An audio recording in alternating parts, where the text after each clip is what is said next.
রাধে রাধে সবাইকে, চলে এসেছি আর একটা ভিডিও নিয়ে। আজকে আমি বানাবো সয়াবিন মোমো। তো চলো রেসিপিটা শুরু করা যাক। প্রথমেই আমি ময়দার মধ্যে দিয়ে নিচ্ছি অল্প একটু লবণ, তারপরে দিয়ে নিচ্ছি একটু রিফাইন অয়েল। তো আমি ভালো করে সফট করে মেখে নিয়েছি। এবার কিছুক্ষণ এটা ঢাকা দিয়ে রেখে দেব। তারপর আমি লঙ্কা, পেঁয়াজ আর আদাটাকে ভালো করে পেস্ট করে নিয়েছি। এরপর আমি সসের জন্য টমেটো আর লঙ্কাটাকে সেদ্ধ করে নেব, আর ওই একই জলে সয়াবিনটাকেও কিছুক্ষণের জন্য সেদ্ধ করে নেব। তো সয়াবিনগুলো সেদ্ধ হয়ে গেছে, এবার আমি ভালো করে জল চিপে ছেঁকে নেব। তারপরে এটার একটা হালকা পেস্ট বানিয়ে নেব, যাতে পুরো গুঁড়ো না হয়ে যায়, একটু দানা দানা থাকে।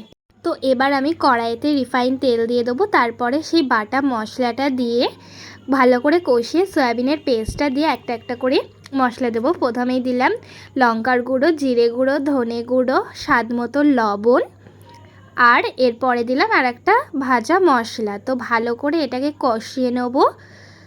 তো আমাদের পুরটা পুরো কমপ্লিট। এবার আমি ছোট ছোট করে গুচি করে নিয়েছি, আর এখানে বেলেও দিয়েছি। তো মার হেল্প ছাড়া তো কিছুই সম্ভব নয়, তা মা আমাকে দেখিয়ে দিচ্ছিল কিভাবে এটাকে ভাজ করে করব। তো আমিও একটু চেষ্টা করলাম নিজে নিজে করার।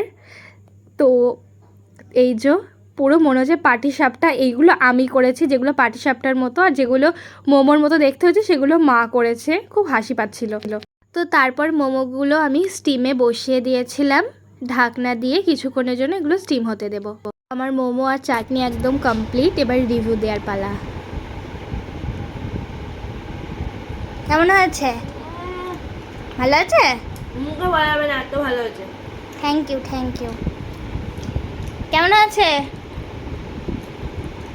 ভালো? Thank you, thank you.